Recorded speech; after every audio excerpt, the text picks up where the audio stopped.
नरेंद्र मोदी को अपने एडवाइजर से सवाल करना चाहिए कि क्या ये सही वक्त था इजराइल का दौरा करने के लिए। अगर वजीर आजम का एयरक्राफ्ट मिड एयर में होता और इस तरह का हमला होता तो फिर इसका जिम्मेदार कौन होते।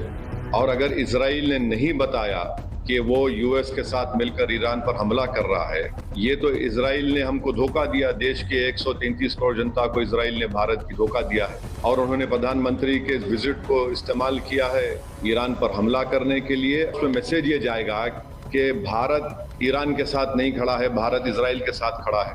और भारत को क्या हासिल हो रहा है इस हमले से बताइए। और लार्जर पॉइंट ये है कि यूएस पे अब कौन भरोसा करेगा। आप बातचीत भी कर रहे हो और हमला भी कर दे रहे आप। मेजर कॉम्बैट ऑपरेशन का अनाउंसमेंट ट्रंप ने किया है ईरान के खिलाफ मिसाइल अटैक की वजह से उसको लेकर।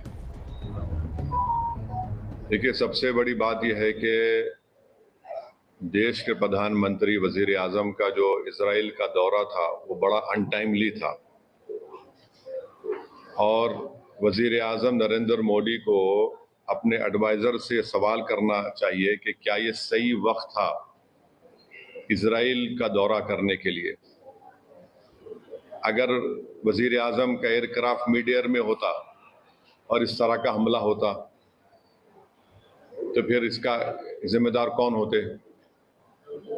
और वजीर आजम को, प्रधानमंत्री को देश को बताना है कि क्या नेतन्याहू ने उनको ये बताया था कि इजराइल ईरान पर हमला करने वाला है।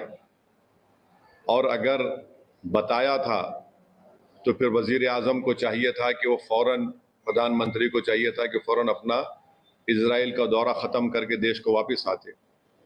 मैं इसलिए कह रहा हूं कि अटल बिहारी वाजपेयी 1979 में चाइना गए थे और जब वियतनाम पर हमला हुआ अटल बिहारी वाजपेयी वापस आ गए देश